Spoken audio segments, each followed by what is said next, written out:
Vamos abrir nossas Bíblias no Evangelho de Mateus, capítulo 3, versos 1 a 3.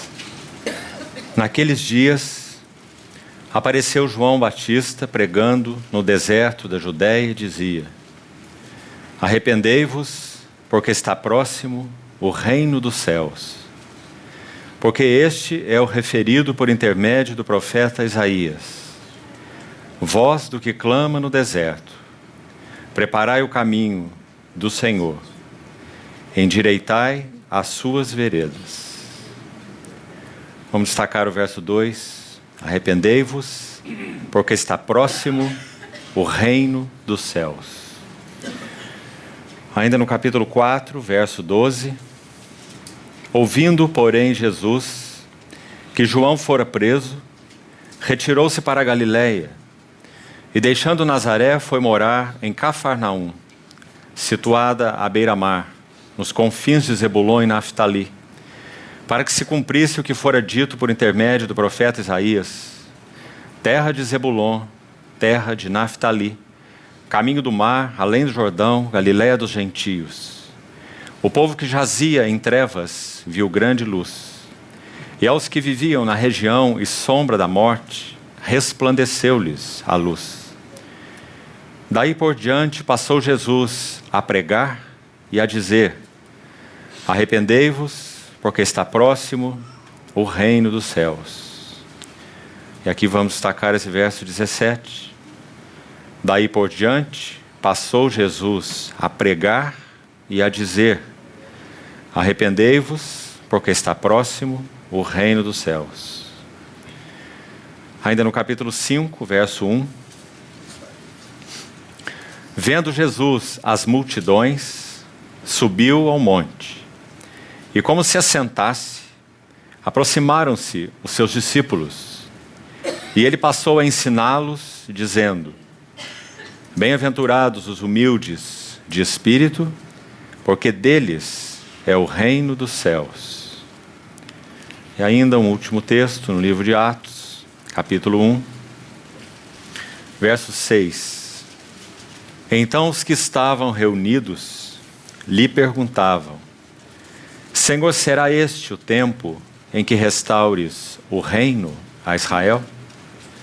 Respondeu-lhes: não vos compete conhecer tempos ou épocas, Cronos e Kairos, que o Pai reservou para sua exclusiva autoridade. Mas recebereis poder ao descer sobre vós o Espírito Santo, e sereis minhas testemunhas, tanto em Jerusalém, como em toda a Judéia e Samaria, e até os confins da terra. Ditas estas palavras, foi Jesus elevado às alturas, à vista deles, e uma nuvem o encobriu dos seus olhos. Vamos orar. Pai Celestial, te agradecemos de todo o nosso coração por podermos nos reunir em torno da pessoa de teu amado Filho. Agradecemos de todo o nosso coração por termos tua palavra aberta diante de nós. Agradecemos por tua promessa de que seríamos todos ensinados por ti mesmo. Nos colocamos humilde e reverentemente diante de ti, para que o Senhor cumpra em nós, nessa noite, a tua palavra, e nos ensine debaixo de tuas vistas. Fala-nos, o Senhor mesmo, ao nosso coração te pedimos, e vem nos encontrar com tua palavra, onde quer que estejamos, nós te pedimos.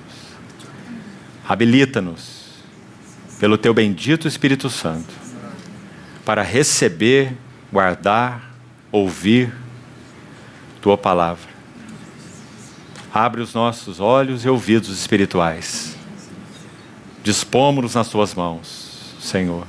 Sê misericordioso conosco. Em nome do Senhor Jesus oramos. Amém. Sabemos que os irmãos têm se detido durante alguns meses no tema o reino dos céus. E considerando diante do Senhor um encargo da parte dele para esse tempo de comunhão nesses 4 dias ou 4 noites. Esse é também o encargo que o Senhor tem confirmado no meu coração. Nós vamos usar essas 4 noites para falarmos sobre o reino dos céus e o discipulado a Cristo. E qual é a relação que precisamos urgentemente compreender entre o reino dos céus e o chamado discipulado a Cristo. Como sem dúvida os irmãos já devem ter percebido nesses meses, se detendo nesse tema, o reino dos céus é um dos maiores temas do Novo Testamento em particular, na verdade de todas as Escrituras. Se nós colocássemos todos os versículos, sem exceção, dos 27 livros do Novo Testamento, divididos em 3 colunas, nós encabeçaríamos essas 3 colunas com 3 palavras: Cristo, a igreja e o reino. Esses são os 3 maiores temas do Novo Testamento. Claro que em primeiro lugar Cristo mesmo. Toda a palavra aponta e testifica para Cristo mesmo. Como já disse alguém, Cristo é a chave que abre para o nosso entendimento espiritual todas as Escrituras. Nós teríamos nas Escrituras muitas informações, lindas poesias, muita história, muita profecia, mas nós ainda ficaríamos sem solo debaixo de nossos pés e sem clareza alguma se nós não víssemos Cristo em todas as Escrituras, porque todas elas apontam para Ele mesmo. Também é claro que vendo Cristo, nós inevitavelmente veremos aquele povo que Ele escolheu por livre determinação, antes dos tempos eternos, nele mesmo, o colocando em união com Ele. Então chamou para viver um relacionamento pessoal, exclusivo e íntimo com Ele mesmo. Esse povo é chamado nas páginas do Novo Testamento de a sua igreja. A primeira vez em que esse nome é citado, nosso Senhor a particulariza de uma forma tão maravilhosa, profunda, doce ao seu coração, quando Ele diz: eu edificarei a minha igreja, e as portas do inferno não hão de prevalecer contra ela. Então a igreja, sem dúvida, inevitavelmente, seria o segundo maior tema do Novo Testamento, porque ela está associada diretamente com Cristo. Tudo que é verdade sobre Cristo é verdade sobre a igreja. Tudo que Cristo é, Ele concedeu à igreja, excluindo, obviamente, a sua própria divindade, ou seus atributos incomunicáveis. Então a igreja é colocada numa relação direta com o Senhor, como cabeça e corpo o são. E esses dois juntos são explicitados no seu caráter, tanto Cristo quanto a igreja, quando nós vemos que o Novo Testamento tem muito a nos dizer sobre o reino de Deus, ou o reino dos céus. Creio que nós não precisamos nos confundir nessas duas expressões, porque elas querem dizer absolutamente a mesma coisa. Alguns fazem uma pequena distinção entre esses dois termos, reino de Deus e reino dos céus, que na verdade não é tão relevante assim. Alguns entendem que reino de Deus se refere àquele reino que é de eternidade a eternidade, tão eterno quanto Deus é eterno. O reino de Deus é eterno como Deus é eterno. E entendem reino dos céus como aquela expressão particular desse reino eterno de Deus na terra. Mas isso, na verdade, não apresenta nenhuma diferença relevante, porque reino de Deus e reino dos céus são exatamente a mesma coisa, e se refere a essa esfera espiritual, onde Deus é rei, onde Ele é o que Ele é e o que Ele sempre foi. De eternidade a eternidade, Tu és Deus, diz o Salmo 90, verso 2. O Salmo 45, verso 6, diz que cetro de equidade é o cetro do Seu reino, e que esse cetro, esse reino, permanecem para sempre. O Teu trono, ó Deus, é para sempre. Cetro de equidade é o cetro do Teu reino. Então, esses 3 temas, Cristo, a igreja e o reino, eles resumem todo o foco do Velho Testamento e colocam todos os versículos do Novo Testamento, debaixo dessas 3 grandes colunas, ou esses 3 grandes temas. Se você conhece bem o capítulo 16 de Mateus, ele é adequadamente, concordamos, chamado por muitos de o capítulo mais importante do Novo Testamento, no que concerne a revelação dos conselhos eternos de Deus. Porque num único capítulo nós temos esses 3 temas e um mais agregado. No capítulo 16 de Mateus, nós temos a revelação de Cristo, nós temos a revelação da igreja, nós temos a revelação do reino, já acabamos de citar esses 3, e adicionalmente nós ainda temos a revelação da cruz, em 6 versículos naquele capítulo. Quando o Senhor fala sobre a sua cruz, que ele iria a Jerusalém, iria ser morto, iria ser rejeitado, iria ser sepultado, iria ressuscitar ao 3º dia.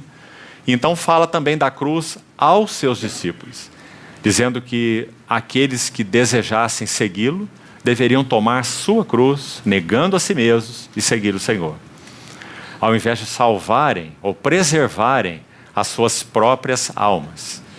Então, Cristo, a igreja, a cruz e o reino são 4 revelações do capítulo 16 de Mateus, e como os irmãos estão vendo, entre as 4 estão essas 3 que nós acabamos de citar, que resumem todo o tema do Velho Testamento. Então, quando nós tomamos esse ponto em particular, o reino dos céus, nós estamos diante de um imenso assunto, tão grande quanto o próprio Cristo, pois ele é o rei neste reino. Onde ele está, seu reino está. Se nós perguntássemos, segundo a revelação do Novo Testamento, o que é o reino de Deus? Nós teríamos algumas respostas específicas, e nós vamos tratar delas, iniciando hoje, com a ajuda do Senhor, em que consiste esse reino. Já chegaremos a isso. Mas se fôssemos buscar ser mais concisos nessa pergunta, o que é o reino de Deus? Como nós responderíamos essa pergunta, de acordo com o Novo Testamento? É essa realidade espiritual e eterna, onde Cristo mesmo é o Rei. Onde Ele está, seu reino está. Onde Ele não está, seu reino não pode estar. É claro que num sentido mais amplo, o nosso Senhor é Rei, até mesmo no que concerne às esferas de rebelião de Satanás. Há um só Deus, há um só Senhor, há um só Rei.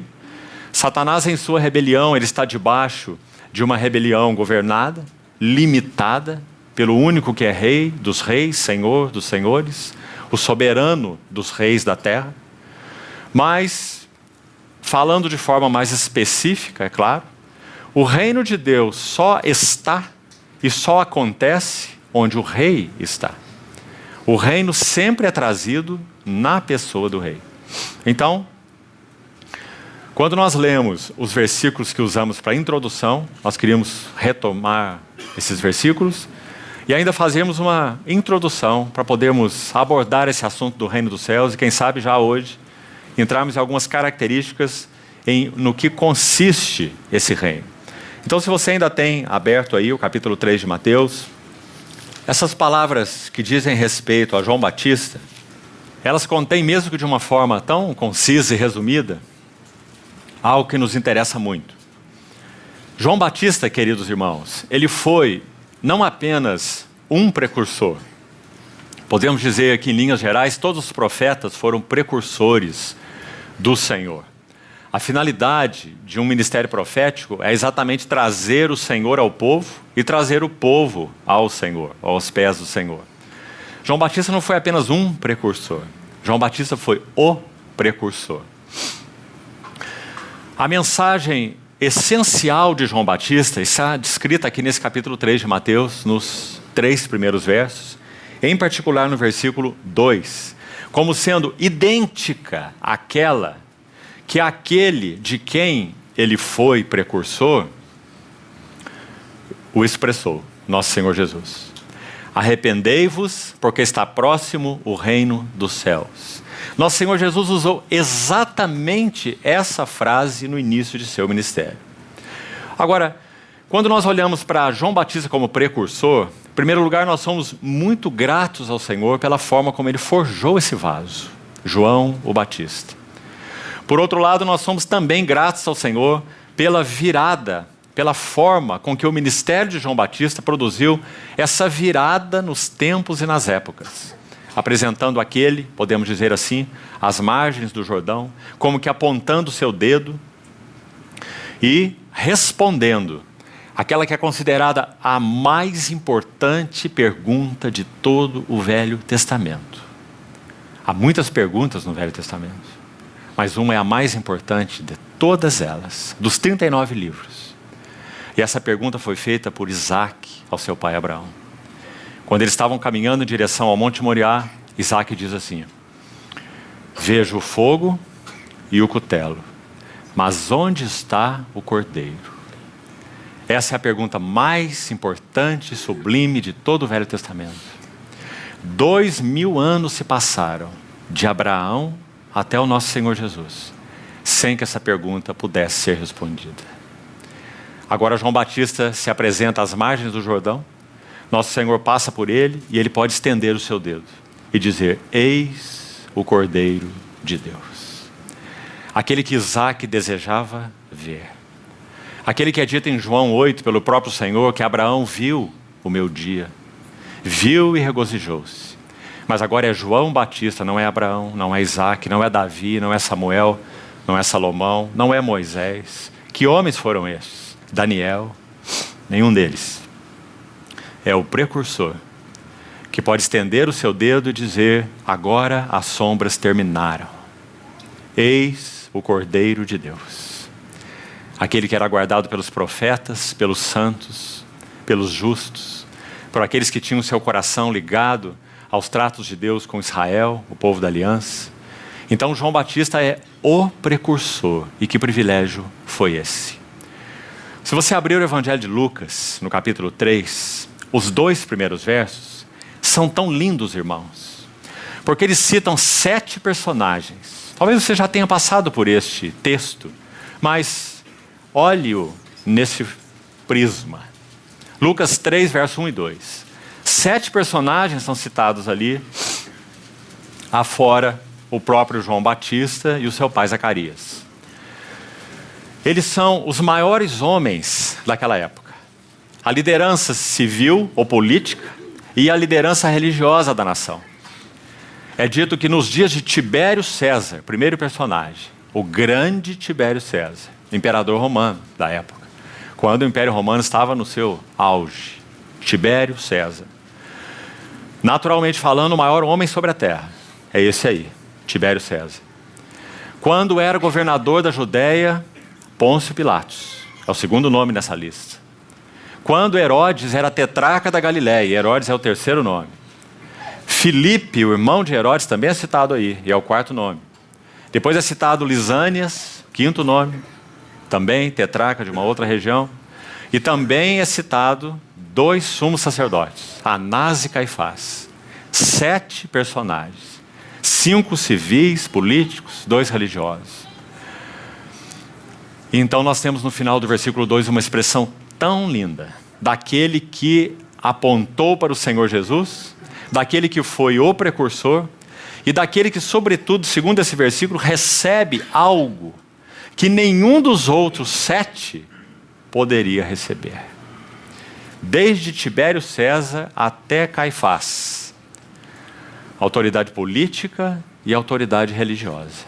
Nenhum deles estava em condições, diante de Deus, de representar, preste atenção nisso, aquilo que estava na mente e no coração de Deus.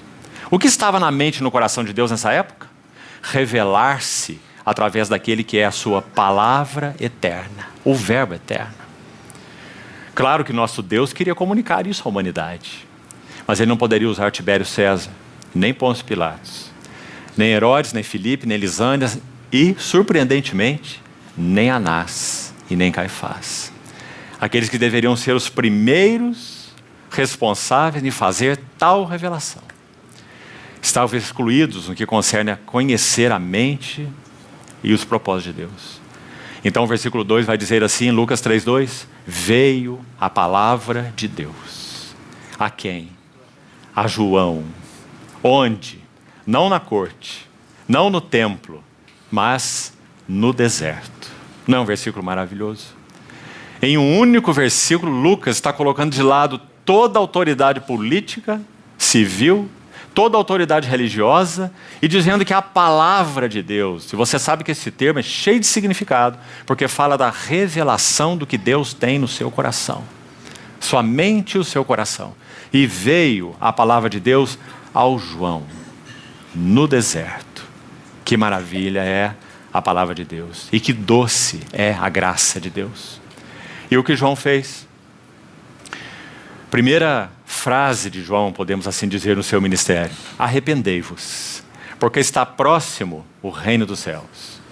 Agora precisamos conjugar a essa uma outra frase para entendermos a beleza e o significado do ministério do precursor.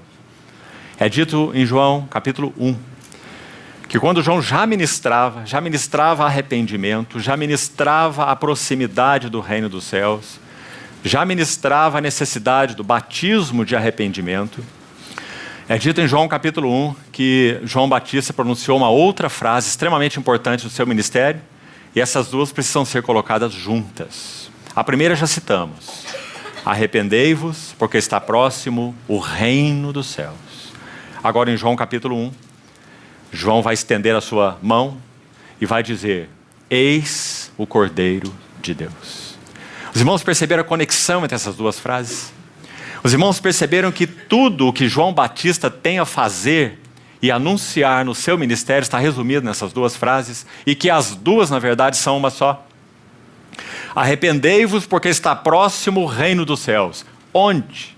Onde ele vem? Qual é a esfera desse reino? Onde esse reino vai se manifestar? Quais são as suas implicações? Qual é o seu caráter? Então a segunda frase complementará a primeira. Eis o Cordeiro de Deus. Ou seja, João Batista anunciou o reino dos céus com a vinda da pessoa do rei. Onde está o reino dos céus? Está no Cordeiro de Deus. Qual é o caráter do reino dos céus? É o caráter do Cordeiro de Deus. Sabe, irmãos, teremos tempo, se o Senhor permitir, nos outros dias, um pouco mais para isso. Não quero me delongar nesse detalhe agora, mas desde já queria dizer algo aos irmãos. Há alguns servos de Deus, infelizmente, que têm militado no que podemos chamar de tempos ou épocas. Muita investigação de fatos e acontecimentos atuais para tentar se descobrir qual é esse tempo designado para a vinda e a manifestação do reino do Filho. Sabe o que o Senhor disse no texto que lemos na introdução, em Atos capítulo 1? Não vos compete conhecer tempos ou épocas, nem cronos, fala de um tempo sequencial, cronológico, nem kairos, que fala de um tempo de visitação, ou de uma oportunidade, também traduzido por estação aí. Kairos fala particularmente de um tempo oportuno, um tempo para algo, por isso é traduzido como estação. Não vos compete conhecer tempos cronológicos e nem estações, mas recebereis poder ao descer sobre vós o Espírito Santo e sereis as minhas testemunhas. Muito importante essa exortação para nós. Não é de hoje que alguns servos de Deus têm se perdido nessas questões de tempos ou épocas. No século passado, quando o general Allende entrou em Jerusalém, foi-nos dito que o tempo dos gentios se havia encerrado, mas não se havia. Quando Mussolini estabeleceu seu grande império em Roma, período da Segunda Guerra Mundial, foi dito que um novo César havia chegado na Europa para reconstituir o Império Romano. Isso também não aconteceu. Muitos têm militado em tempos e épocas.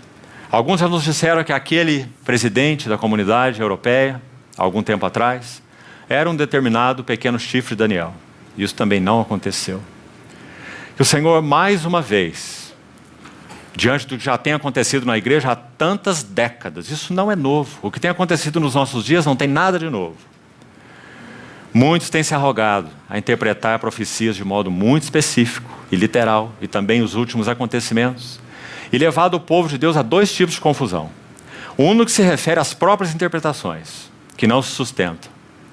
E o segundo erro, uma distração daquilo que realmente nos compete, ou naquilo que realmente nos compete estar focados no que antecede a vinda do nosso amado Senhor Jesus. Então, como já dissemos outras vezes para os irmãos, muitas vezes estamos mais interessados na vinda do Senhor do que no próprio Senhor que está vindo. E essa não é uma distinção pequena. Isso faz uma enorme diferença.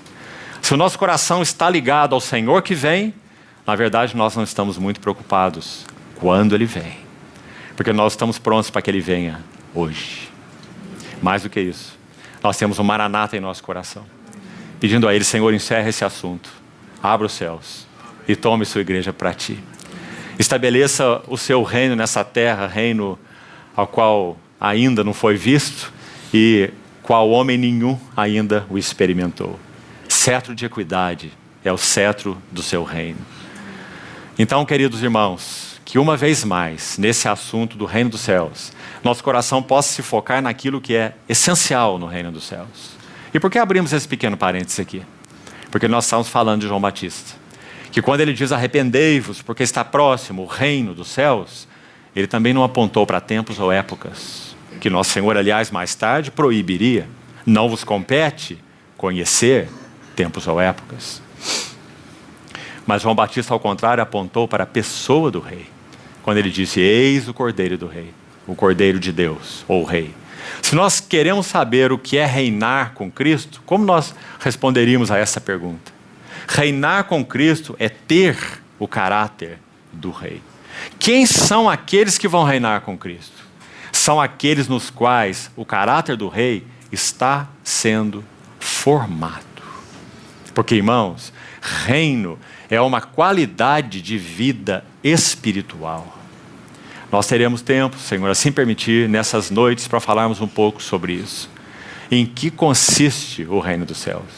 Então, o reino é uma qualidade de caráter.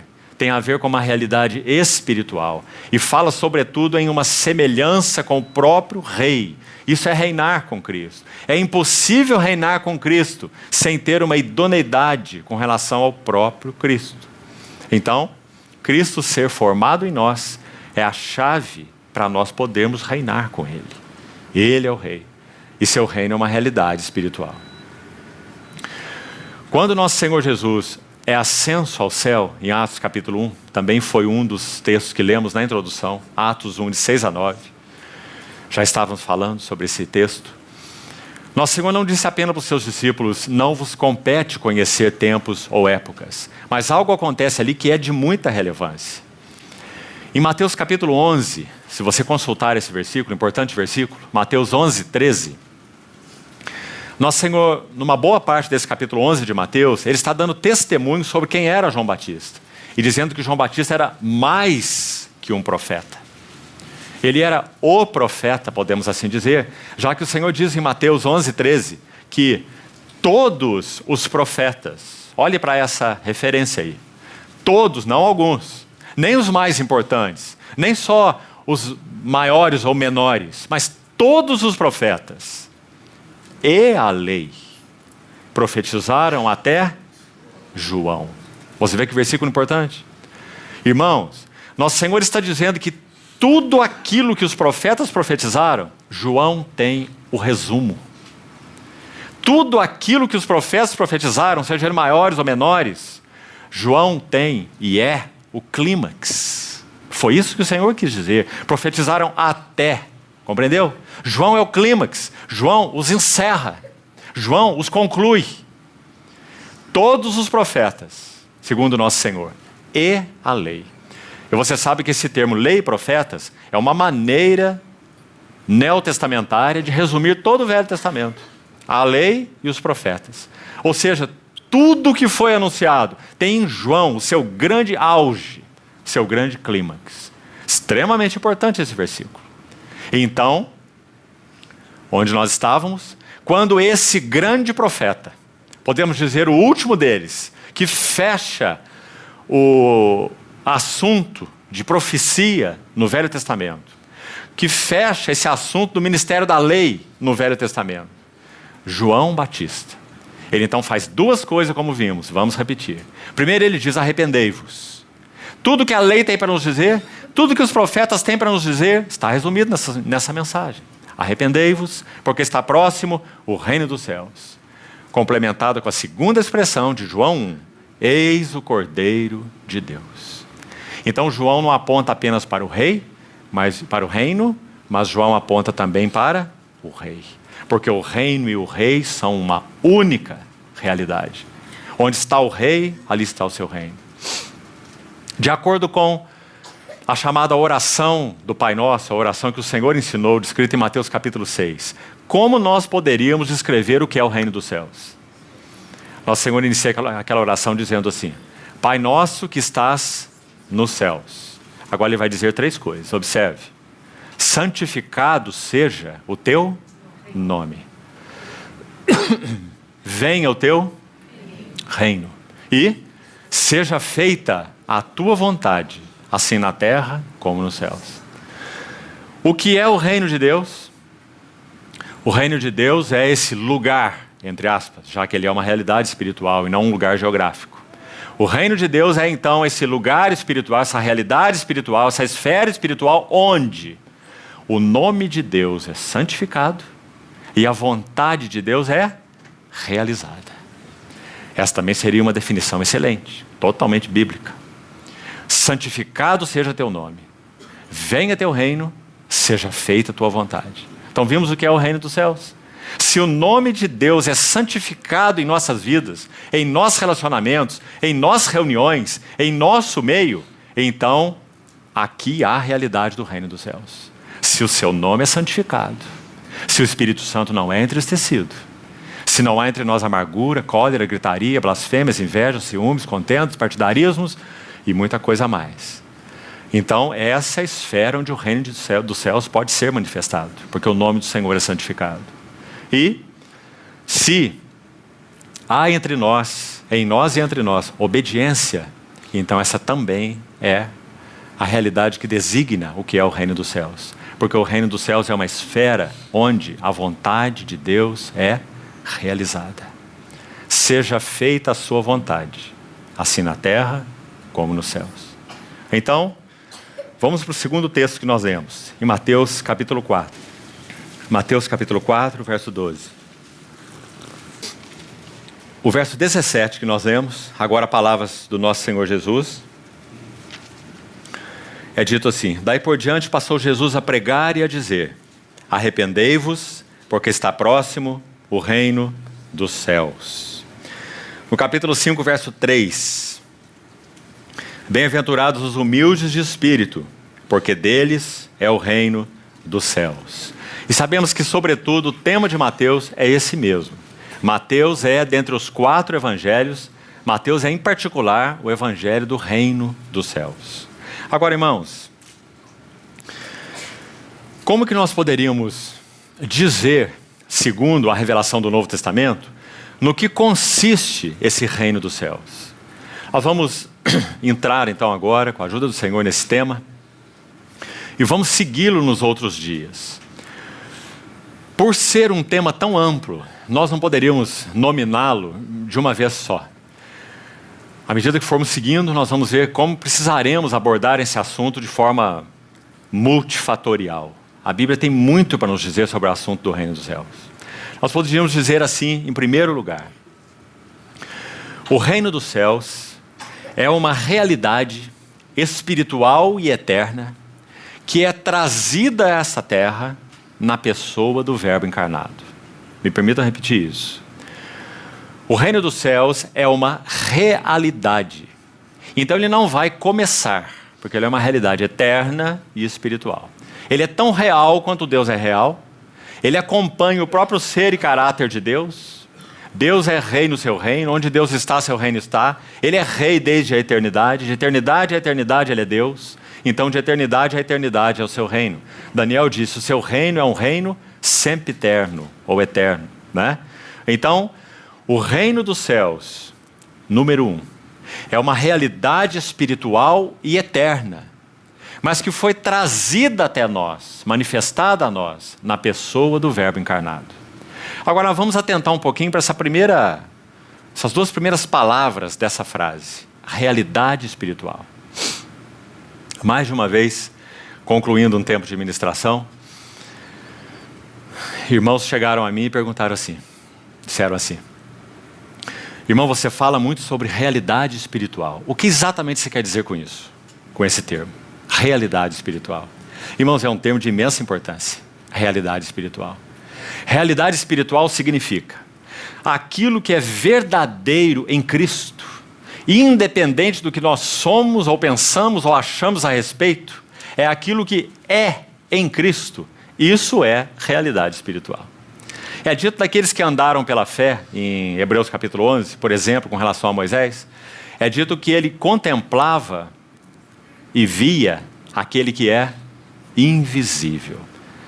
Lá não diz aquilo que é invisível, diz aquele que é invisível. Via aquele que é invisível.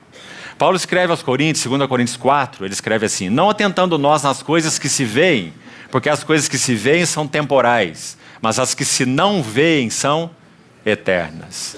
Realidade espiritual é aquilo que é em Cristo.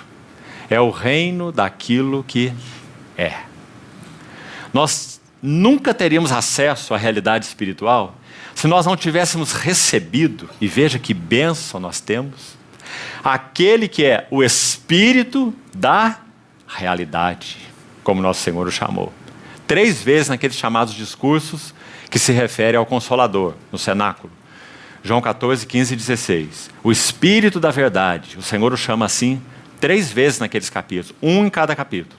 O Espírito da verdade vos guiará a toda a verdade, o Espírito da verdade dará testemunho de mim. 3 vezes o Senhor o chama de Espírito da realidade. Porque realidade espiritual é aquilo que, independente do que achamos, do que pensamos e do que sentimos, Ele é.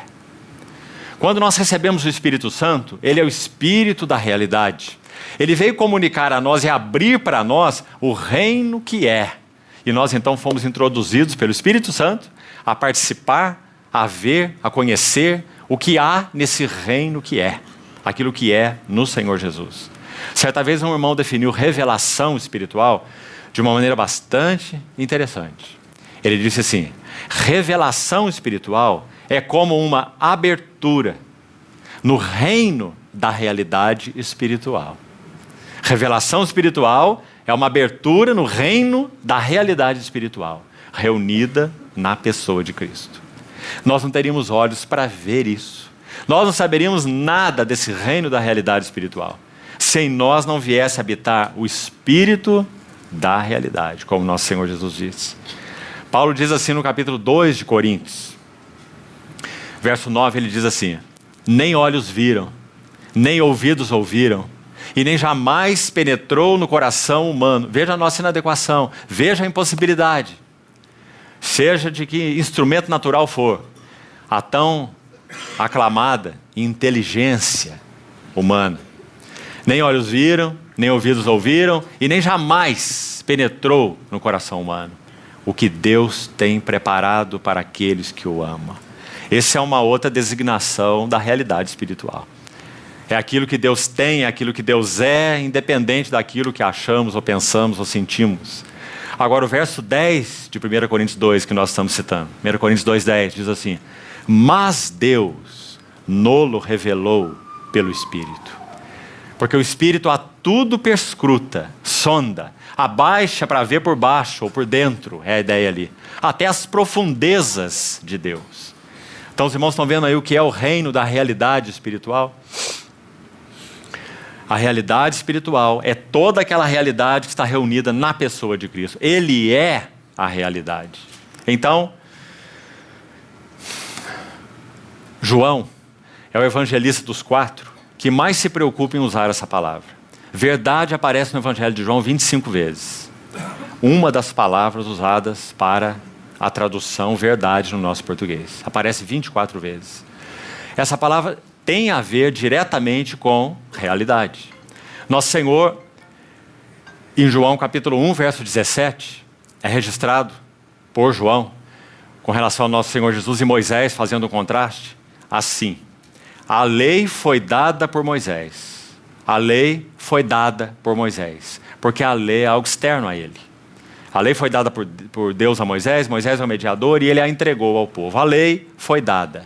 Mas então João acrescenta assim, no verso 17 do capítulo 1. Mas a graça e a verdade, ou realidade. Lembre-se, a palavra ali é realidade. É aquilo que tem conteúdo, que tem substância. A graça e a realidade vieram, não foram dadas. A lei foi dada, mas a graça veio. E a realidade veio na pessoa de Jesus Cristo. Ou seja, o que é a realidade espiritual? É o próprio Senhor Jesus Cristo. Por isso João vai registrar no capítulo 14 do mesmo evangelho, João 14, verso 6. Nosso Senhor Jesus disse: eu sou a realidade. A palavra usada ali é verdade, uma vez mais. Você já observou como João usa essa palavra verdadeiros nesse evangelho? Por exemplo, ele diz assim, capítulo 4, João escreve: a hora vem e já chegou. Palavras do nosso Senhor. João 4, 23. A hora vem e já chegou. Algumas versões dizem e já é, ou agora é, porque é essa a ideia. A hora vem e já é. Porque essa hora é uma pessoa. Por isso nosso Senhor diz: a hora vem e a hora já é. A hora já está aqui. Porque a hora é Ele mesmo. Ele não está se referindo a uma hora cronológica. Ele está se referindo a uma hora espiritual. Uma hora que não passa. Uma hora que é aquele hoje do livro de Hebreus. O tempo que se chama hoje, com H maiúsculo. Então vem a hora e já é, em que os verdadeiros adoradores adorarão o Pai em espírito e em realidade. Você vê como João aponta para a realidade aí? Porque o reino dos céus, em primeiro lugar, é o reino da realidade espiritual. É uma realidade eterna e espiritual, que nos foi trazida em uma pessoa. Por isso nosso Senhor foi cuidadoso com seus discípulos, que tinham a mente igualzinha à nossa. Quando ele disse assim: vocês verão pessoas vindo dizer: eis o Cristo. Essa é a hora. Ei-lo aqui, ei-lo ali. Nosso Senhor disse: não acrediteis. Outros dirão: o reino de Deus está aqui, ou o reino de Deus está ali. Ele também disse: não o sigais, não acrediteis, porque o reino de Deus está dentro, em vós. Por quê? Porque o reino da realidade espiritual está reunida na pessoa do próprio Senhor Jesus. Por isso a hora vem e a hora já está aqui, em que os verdadeiros adoradores adorarão o Pai em espírito e em realidade. Realidade que Ele é. Então nosso Senhor falou sobre verdadeiros adoradores. Nosso Senhor falou sobre verdadeiro pão do céu. Veja lá em João 6. Nosso Senhor falou sobre verdadeira comida. Nosso Senhor falou sobre verdadeira bebida. Nosso Senhor falou sobre videira verdadeira. Não é interessante essa palavra? Quando ele fala de verdadeira comida, ele não está dizendo que as outras comidas são falsas. Quando ele fala sobre verdadeira videira, ele não está dizendo que as outras videiras são falsas. Ou mentirosas, se quisermos, né? Ele está dizendo que ele é a videira que tem realidade. Eu sou a videira que tem realidade. Todas as outras videiras na face da terra são figura minha. Sabe o que elas fazem? Elas absorvem a água da terra, dão aquele fruto maravilhoso, que vai lá para o lagar para ser pisado, e dá ainda aquele produto mais gostoso que a uva ainda. O vinho, não é? Que na Bíblia fala de gozo, de prazer, de deleite, né? Então ele está dizendo: eu sou a videira verdadeira. Aquilo que as videiras naturais fazem, eu é que contenho a realidade espiritual do que elas fazem. Aquele doce vinho natural, a realidade espiritual dele sou eu. Eu sou o vinho, para que o meu gozo esteja em vós e o vosso gozo seja completo, né? Porque ele é esse vinho celestial. Por isso ele transformou aquela água em vinho naquela boda, né? Então, como João se interessa, irmãos, em dizer que a realidade espiritual está reunida na pessoa de Cristo. Quem tem Cristo tem realidade, quem não tem Cristo não tem realidade. Se nós vivemos em Cristo, nós vivemos na realidade. Se nos apartamos de Cristo, apartamos da realidade. Mesmo nós que já estamos em Cristo, se nós não andamos em Cristo, se nós não nos mantemos arraigados em Cristo, nós nos desconectamos da realidade espiritual reunida em Cristo. E mesmo nós cristãos podemos ser enganados, enfraquecidos, iludidos, desviados, porque nós deixamos de permanecer na verdade. Não tenho maior alegria do que esta, disse João na sua epístola, de saber que os meus filhos andam na verdade. Lembra-se? Então, que carga João tem quanto a esse assunto da realidade? Então, João descreve o reino dos céus assim. Irmãos, essa não foi, sem dúvida, a primeira maravilhosa bênção espiritual que nós recebemos na nossa relação com o Senhor. Nós estávamos no reino da ilusão. Nós estávamos no reino do que não é, mas achávamos que era. Nós estávamos tocando as realidades visíveis como se elas fossem as últimas, eternas. Nós estávamos enganados. Mas os nossos olhos foram abertos, o véu foi rasgado e nós entramos no reino da realidade espiritual. Louvado seja o Senhor. Então o reino dos céus é o reino da realidade espiritual e eterna, que nós tivemos a bênção de ter colírios nos nossos olhos, pingados, para podermos ver e entrar. Então essa é a primeira coisa importante sobre o reino dos céus. Não vamos perder isso de vista. Realidade espiritual. E isso tem muito para nos dizer, por isso citamos aqueles versos do Lucas capítulo 3. Todas aquelas pessoas militando em todas aquelas esferas, civis, políticas e religiosas, nenhuma realidade. E veio a palavra de Deus a João no deserto. E João veio falar sobre a realidade e apontá-la e dizer que toda a realidade estava nele. Ele é a realidade.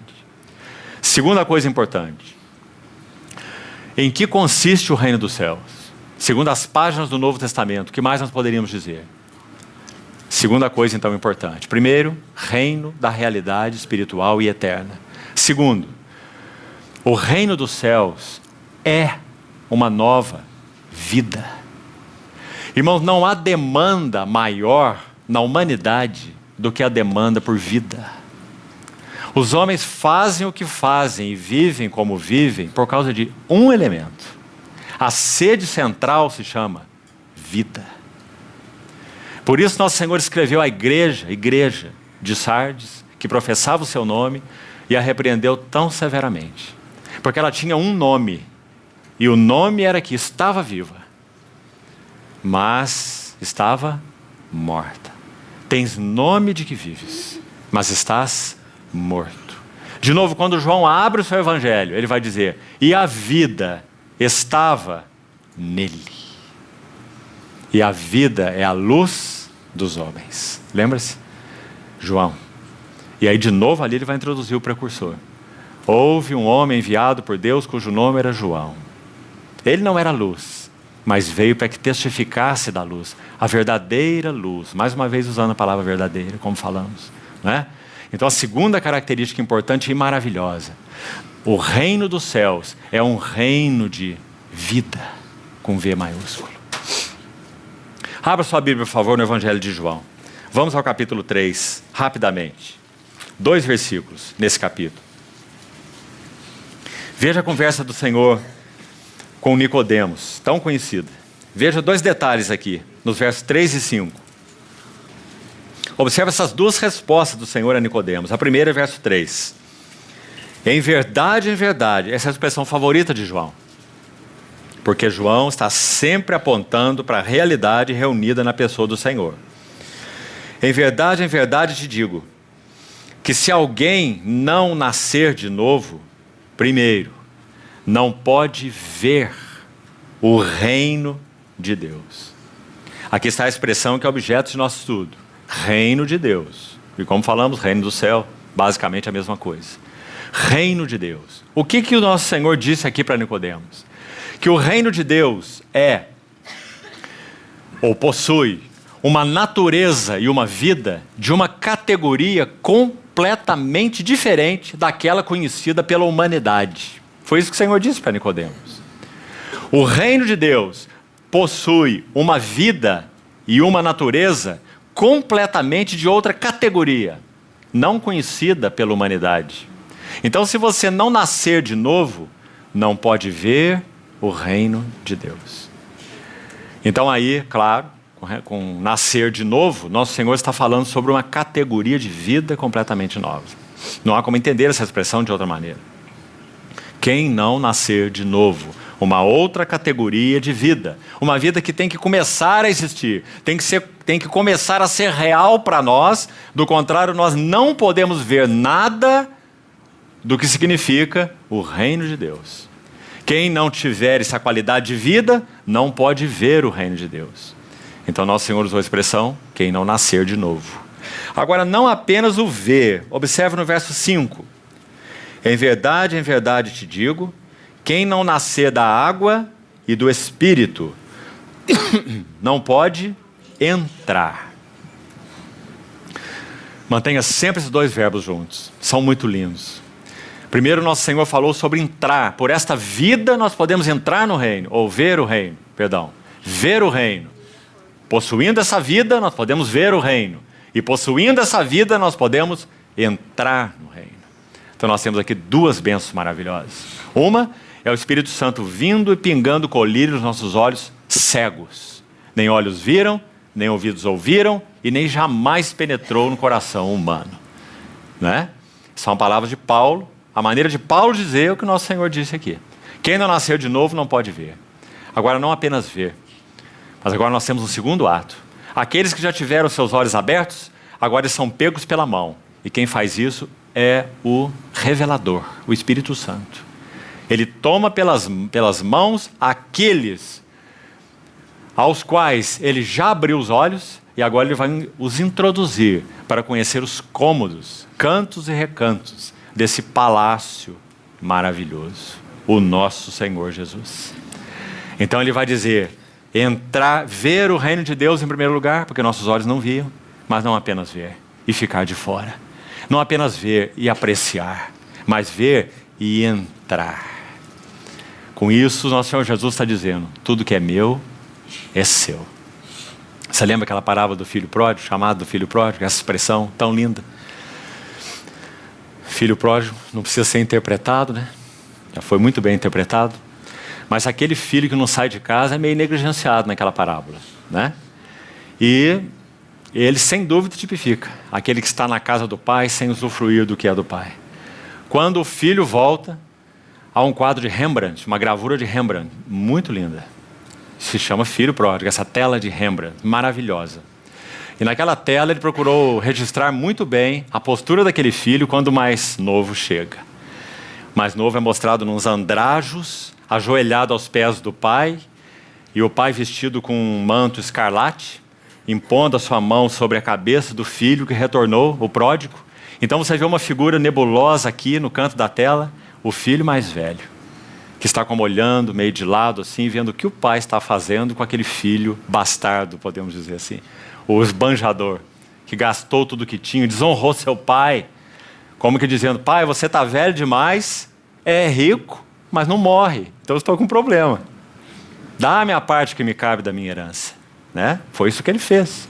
Assim o Senhor contou a parábola. Então é como se ele tivesse tirado as suas luvas e dado um tapa de luva no rosto do pai. Quando ele diz, dá a minha parte que me cabe dos meus haveres. E lá é dito que o pai não diz uma palavra. Foi o Senhor quem propôs essa parábola. Então o pai reparte aqueles haveres, ele gasta como quer, perde tudo, vai para o chiqueiro, monta um discurso no chiqueiro para repetir para o seu pai. Quando ele chega diante do seu pai, o Senhor foi tão preciso naquela linda parábola. Quando ele chega para o seu pai, ele não consegue completar o discurso, ele vai até um ponto só. Né? Ele não fala aquela parte, faze-me um dos teus trabalhadores, porque essa posição de filho não poderia ser alterada. Né? Então ele é recebido em casa, colocado as sandálias nos pés, o anel no dedo, anel de herdeiro, mas ele não tinha herança mais nenhuma, já tinha esbanjado tudo, mas o pai o recebe como herdeiro. E então diz ao filho mais velho, meu filho, tu sempre estás comigo, tudo que é meu é teu. Que palavras essas? Essas palavras devem ter penetrado profundamente aquele coração, que estava ali sem usufruir de tudo que era dele. Quem não nascer de novo não pode ver, quem não nascer da água e do Espírito não pode entrar, não apenas ver, mas entrar, possuir, experimentar tudo aquilo que é do Pai. Agora, por que nosso Senhor disse no verso 5 da água e do Espírito? Paulo em Romanos 14, um versículo importante, sem dúvida, sobre o reino de Deus, Romanos 14, 17, Paulo vai dizer assim, o reino de Deus não é comida, o reino de Deus não é bebida, se referindo a coisas naturais, mas é justiça, é paz é a alegria, mas não só justiça, paz e alegria. O final é mais importante ainda que isso. No Espírito Santo. No Espírito Santo. Que maravilha. Por isso é dito, quem não nascer da água e do Espírito não pode entrar no reino de Deus. Porque essa justiça, paz e alegria estão disponíveis no Espírito Santo e pela ação do Espírito Santo. Se o Espírito Santo não vem morar em nós, sem justiça, sem paz, sem alegria. Porque elas só são realidades no Espírito Santo, porque o Espírito Santo é o Espírito da verdade. Ele vos guiará a toda a verdade, Ele falará de mim, Ele me glorificará, Ele é Cristo em nós. Né? Então quem não nascer da água e do Espírito. Então, irmãos, essa é a segunda coisa importante. Nós vamos dar um terceiro passo, encerrar nessa noite e amanhã seguimos. Primeiro passo então que demos. Reino dos céus. Nunca perca isso de vista. Por favor, comece por aí. Reino dos céus é o reino da realidade espiritual. E graças ao Senhor porque assim é. Uma realidade que não depende de nós, que não começou conosco, uma realidade que foi aberta para nós quando o Espírito Santo rasgou o véu do nosso entendimento, pingou o colírio nos nossos olhos e nós começamos a ver. E então Ele nos tomou pela mão e nos convidou para entrar. E todo lugar que pisar a planta do vosso pé será vosso. E assim nós vamos descortinando essa terra de riquezas insondáveis. Nosso grande, maravilhoso Cristo. Ver e entrar. Segundo, como falamos, o reino dos céus é uma vida de uma categoria completamente distinta. Então quem não possuir essa vida, não pode ver o reino. Quem não possuir essa vida, não pode entrar no reino. Ou quem não nascer de novo, na expressão do nosso Senhor. Vida, que importante, irmãos. Nós não somos um grupo de filosofia. Nós, quando ouvimos o chamado do Senhor, preste atenção aqui, nós não fomos chamados para reconduzir a nossa velha vida a novos interesses. Você vê o perigo disso? Muitos interpretam vida cristã assim, infelizmente. É a velha vida reconduzida a novos interesses. Antes eu não fazia isso, agora eu faço. Antes eu não gostava disso, agora eu gosto. Né? Antes eu não tinha essas práticas, agora eu tenho. Reconduzo minha velha vida depois de muito bater cabeça, muita frustração, muito procurar aqui ou ali. Né? Agora eu encontrei um lugar bom. Pessoas amigáveis, uma palavra boa, cânticos, Deus, oração. Né? Então agora eu reconduzo a minha velha vida para novos interesses. Deus não é lanterneiro celestial. Ele troca o motor mesmo. Não é velha vida reconduzida a novos interesses. Até porque, irmão, é um trabalho árduo e virtualmente impossível fazer um gato latir. É uma nova vida, que tem novos interesses, novos padrões, novo ambiente, tem novas ambições, tem nova constituição, tem novos amores. Louvado seja o Senhor. Nova vida, esse é o reino dos céus.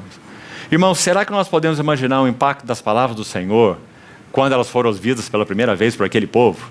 Você imagina o Senhor se colocar no meio daqueles religiosos que estufavam o seu peito e diziam, ó, quem quiser saber alguma coisa de vida, no que concerne a Deus, os seus tratos, nós somos seus porta-vozes.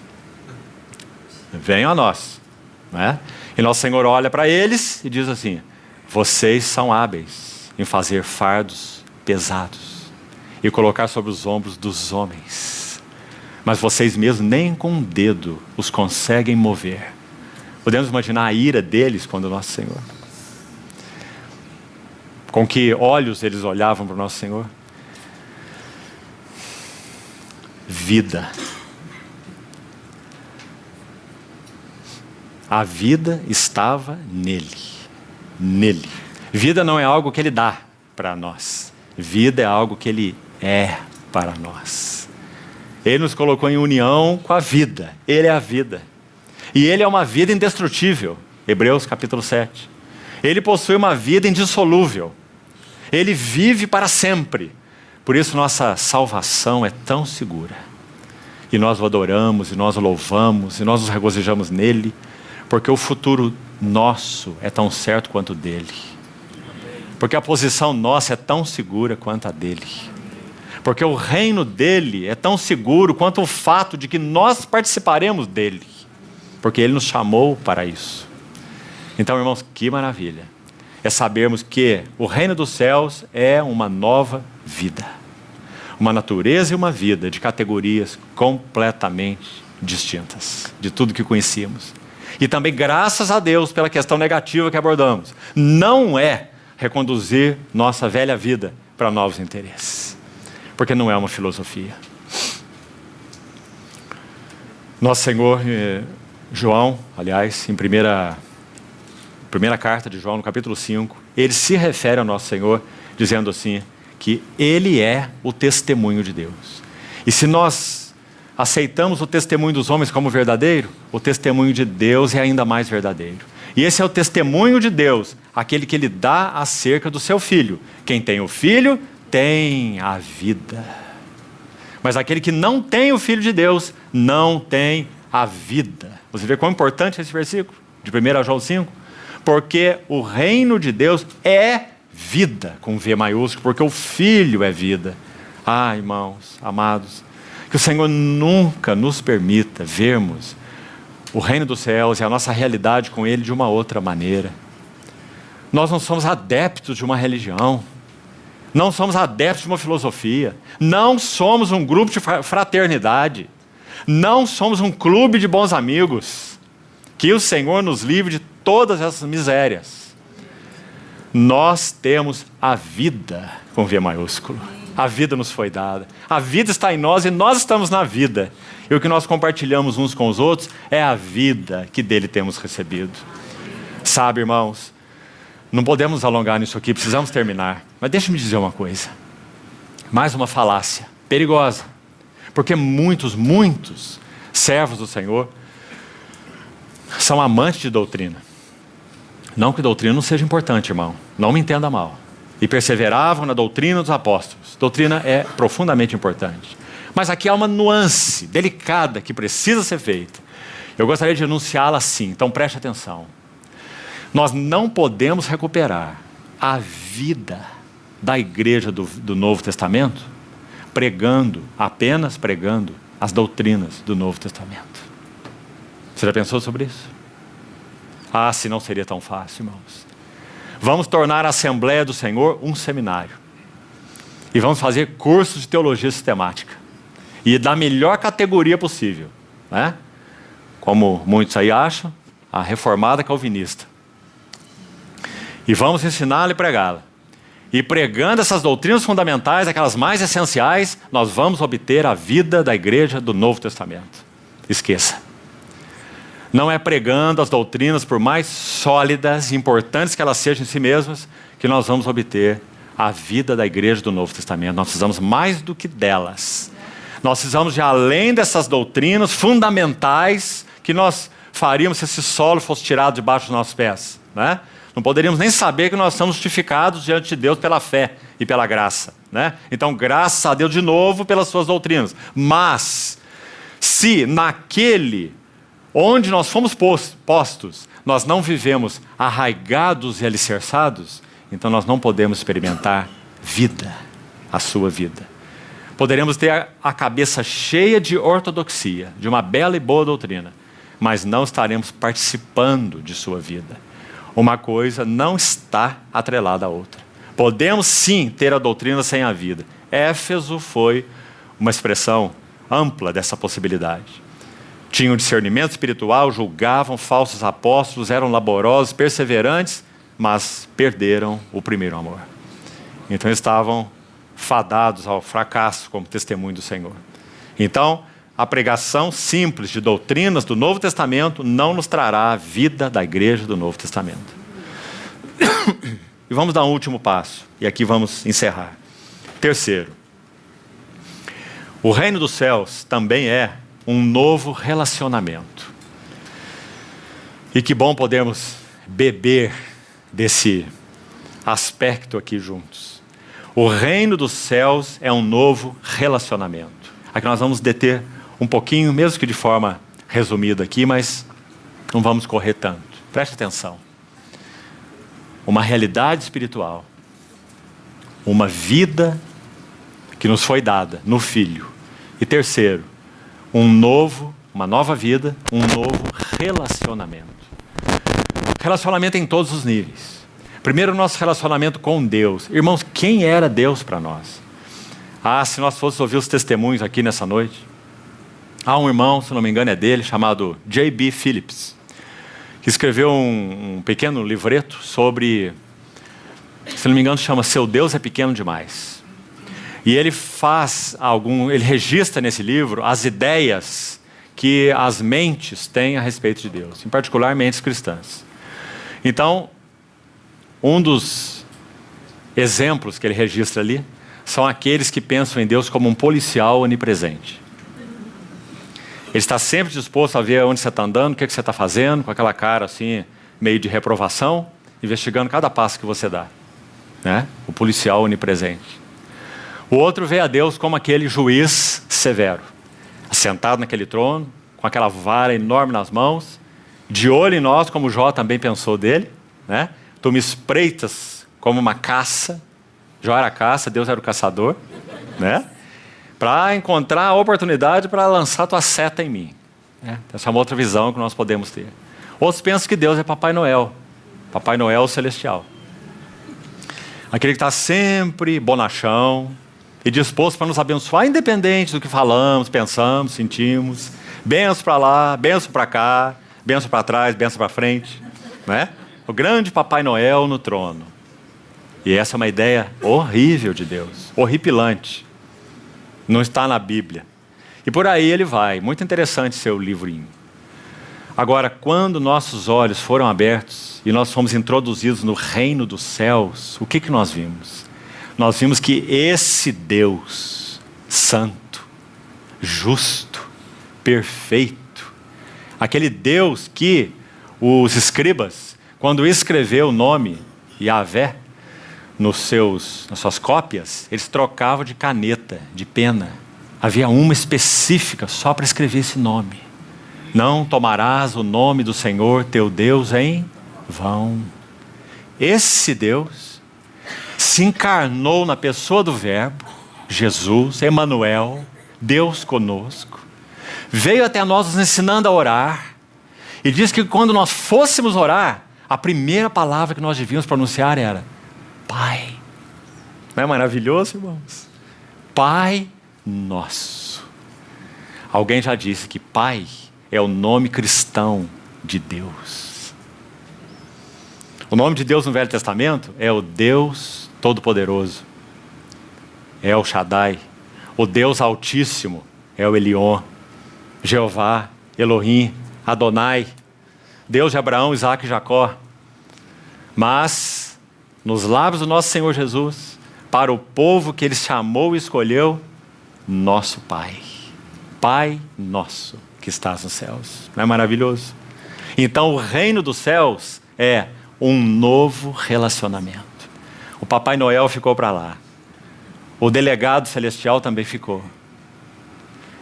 O Deus juiz, enfatizado apenas nesse caráter único, também ficou. Agora esse Deus santo, terrível, perfeito, misericordioso, bom, justo, eterno, Ele é o nosso Pai. O Espírito de Deus testifica com o nosso espírito que nós somos filhos de Deus. Por isso nós clamamos, Abba. Que linda essa palavra que nosso Senhor escolheu. Porque ela é usada pelas criancinhas dentro de casa. Quando elas precisam de alguma coisa, ou mesmo querem uma atenção, ou um cuidado, elas dizem, papai, ou meu paizinho, Abba.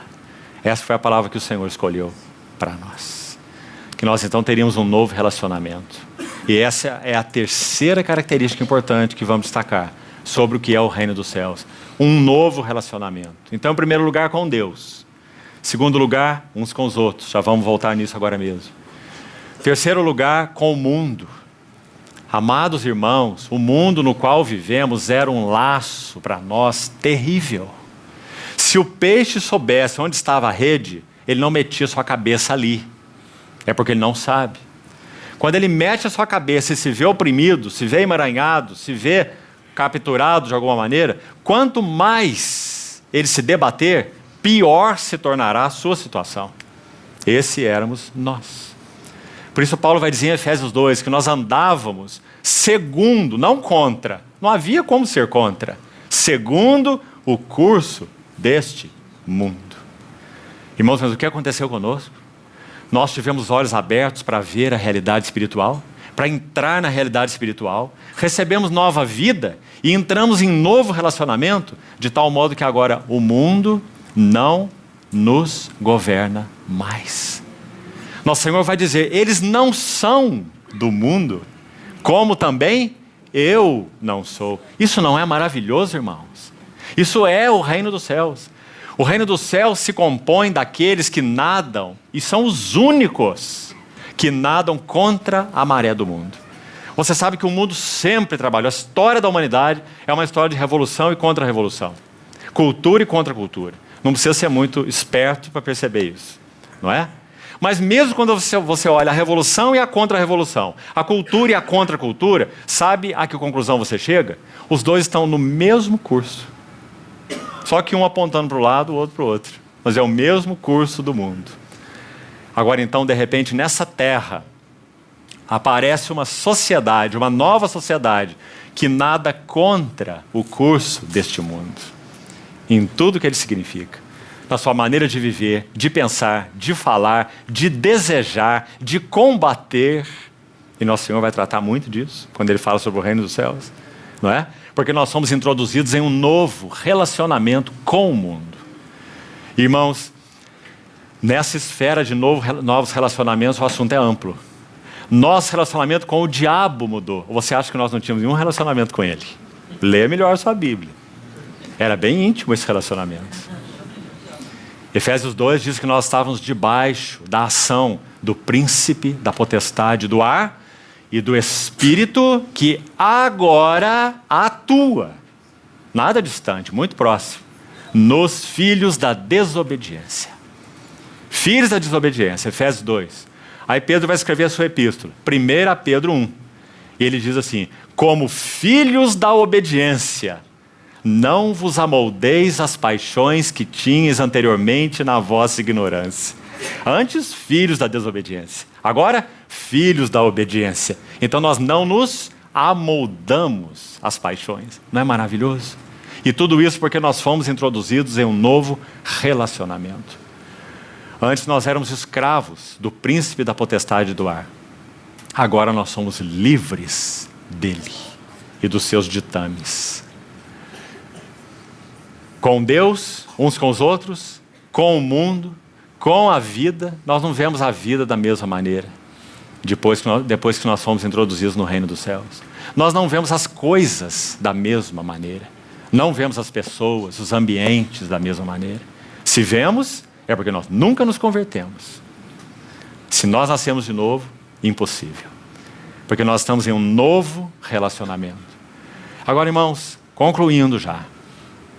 É tão amplo esse tema, esse terceiro tópico, mas eu quero destacar esse assunto do relacionamento uns com os outros, um pouco, para concluirmos. Então, me suporte alguns minutos mais, rapidamente.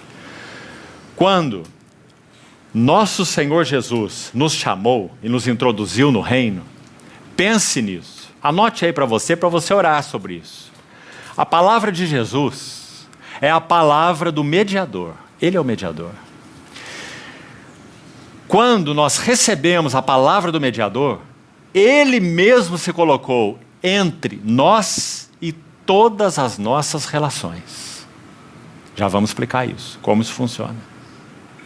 Então, relações imediatas, diretas, de pessoa para pessoa, são, literalmente, impossíveis para nós.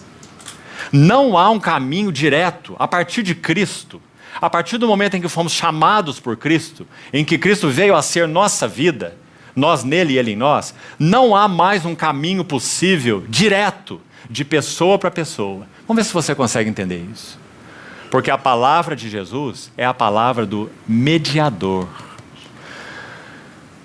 A tentativa mais amável, poderíamos dizer assim, de compreender as pessoas, nunca vai nos levar à comunhão com elas. A psicologia mais sofisticada nunca vai nos levar a compreender as pessoas. Aliás, há livros de conselheiros cristãos com esse título: Como Compreender Pessoas. Leia para você ver. Você vai sair entendendo menos do que você começou. Não há caminho para compreendermos as pessoas fora do mediador. A psicologia mais sofisticada é incapaz de nos levar a compreender as pessoas. A tentativa, como já falamos, mais amigável de relacionamento, a mais empática, é incapaz de nos trazer verdadeira comunhão. A franqueza, vamos pensar na franqueza, transparência. Tem pessoas que gostam dessas palavras. Sou muito franco, sou muito transparente.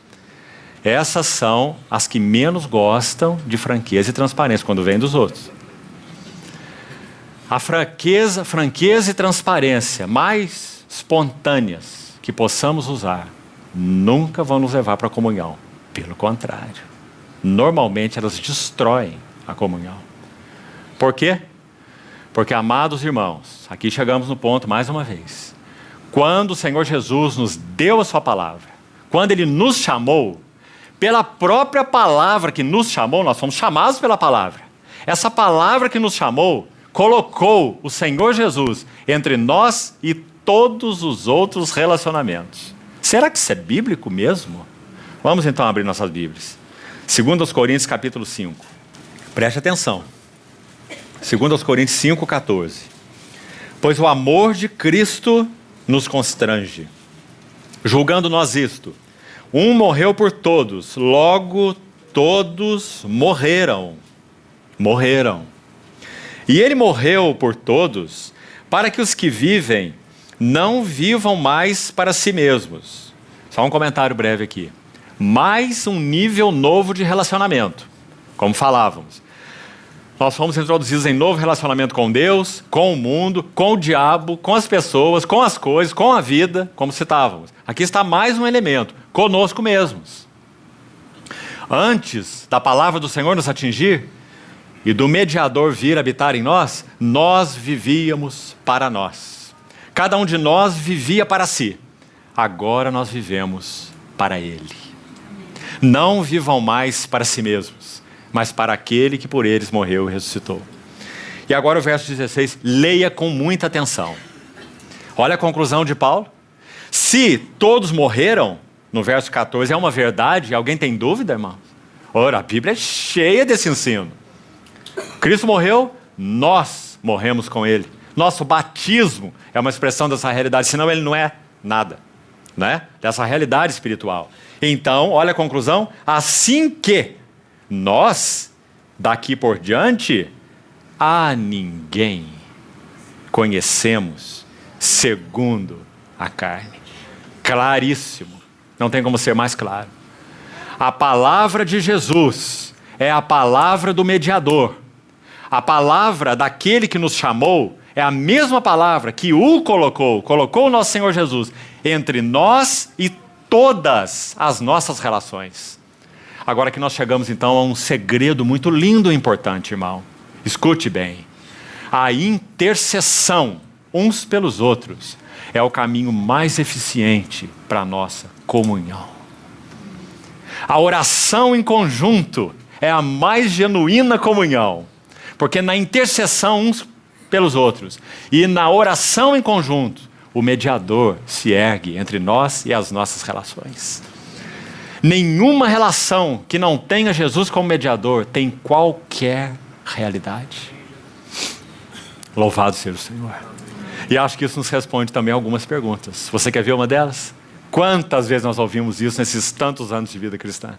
Irmãos que dizem assim: irmão, quando o Senhor me recebeu, as minhas relações, meus relacionamentos com os irmãos, com o corpo de Cristo, chegaram a gerar ciúmes na minha família de origem.